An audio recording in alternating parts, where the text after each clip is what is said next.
Hi, Georgie. Aren't you going to say hello? Hello, and welcome back. Have you ever wondered, what if my past actually haunted me? What would it look like if you had to relive a childhood trauma? How would you react? Well, what if you had to confront a person from your past who made your life a living hell?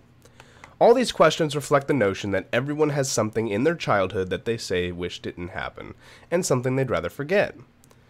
Now let's say you have to face that thing, whether it be abuse. Sometimes I worry a lot. Daddy, please. Not even close. A stutter. Can I go sail it? Oh, we have to seal it first with paraffin. Asthma. Give me that. Yuck. Tastes like battery acid. Ignorance.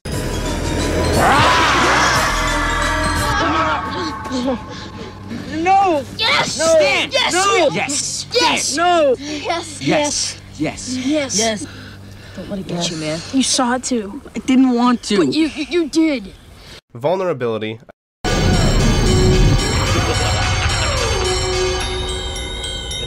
Beep, beep, Richie. Come back anytime. I'll show you how to slow down.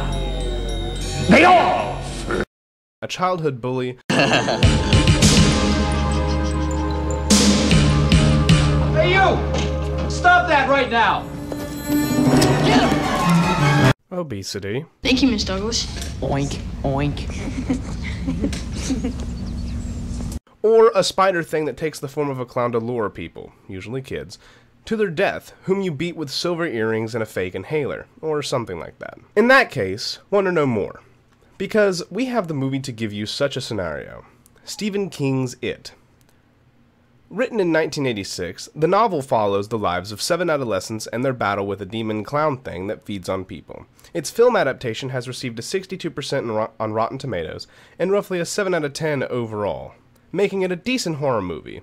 But why not higher? Wouldn't a movie that is getting a remake have a higher review?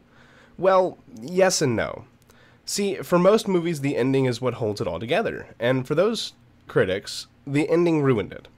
Not to say it wasn't good, but the fact that the clown turned out to be a bad special effects spider made many turn what may have been an 8 or a 9 into an average rating of 6 out of 10. This is pretty universal. People tend to say the creepy factor comes from the clown, Pennywise, rather than Pennywise the spider thing. That and how they fought it at the end was kind of cheesy, but I still enjoyed it.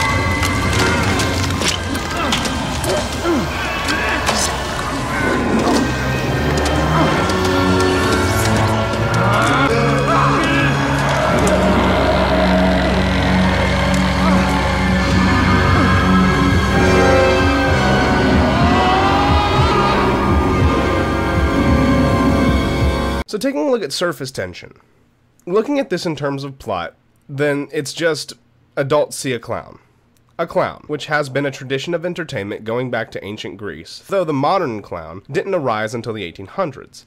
This symbol is usually associated with laughter and amusement. However, for roughly 12% of the population, clowns are pure nightmare fuel. Why? The makeup.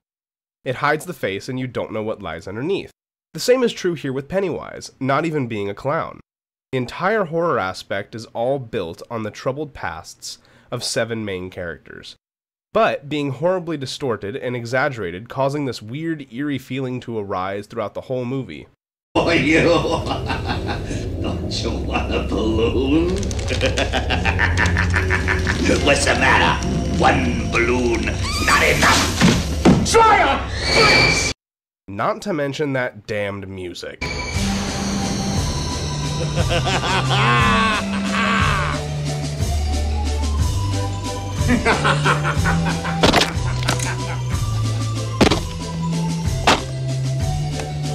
out before it gets dark tonight. You're too old to stop me. You're all too old. My camera. So why all of this? I don't mean the plot now. I mean crafting, the story. I view this all being set up to show how kids and adults feel the same things in the same situations deep down. But kids show it more while adults are taught to mask their feelings. It's how the world can see you one way, but your past really defines who you are, and sometimes you have to face your demons, in this case literally, to overcome future obstacles, and further yourself in life. However, that's my opinion, and it's all but one interpretation.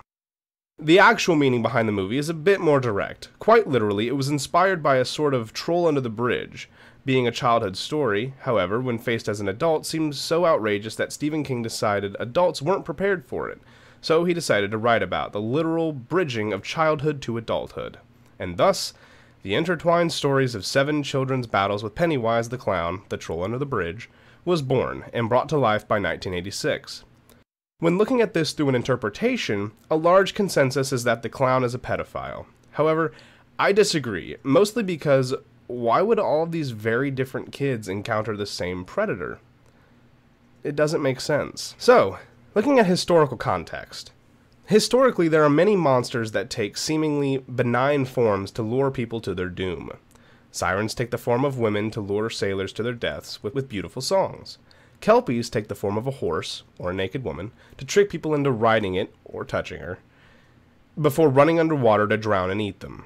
And vampires, who usually have the appearance of a handsome man or woman until they have their victim cornered and show their true form. The point is, this monster type isn't new by any means, but it's a twist, usually not seen. A being strategically targeted toward children. Usually the creatures who go after children are, for lack of a better word, disturbing in a different sense. I'll show you some examples. Taking a look at the Krampus, the Kappa, and especially the Whipfather. Using a clown almost makes it seem like adults were never the intended target. Unless, of course, its life was in danger. But let's take a quick look at this trailer, both the original and the new one.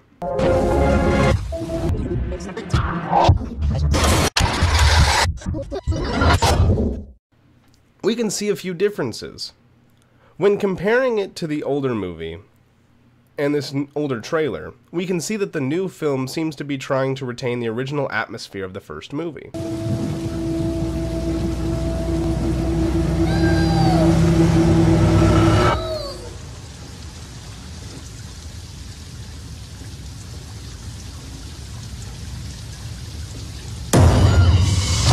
However, with a modern twist. In many ways, I think the remake will actually be better than the original. Not because I feel the clown will be scarier, because Tim Curry is god tier, but I feel the atmosphere will be played better with the use of special effects. Hopefully, in the second movie, the demon won't be some dumb-looking spider thing. Even I thought it was dumb. Like, that's a universal thing. Even I thought it was dumb. Maybe it will be a better-looking spider thing. Through the use of modern special effects, I'd like to think that many scenes will get a vamp and horror quality. Many people, like myself, don't think that Bill Skarsgård will be able to capture Tim Curry's persona for Pennywise. But I'm okay with that. I really want a truly insane clown who I also don't associate with Rocky Horror Picture Show and Scooby-Doo and the Witch's Ghost. But hey, that was a really quick analysis. Really quick, straight and to the point. Thank you all for watching. Rate and share the video if you'd be so kind. Comment and subscribe for more, and I'll see you all in the next video. Peace. Beep, beep, Richie. Come back anytime. I'll show you how to slow down.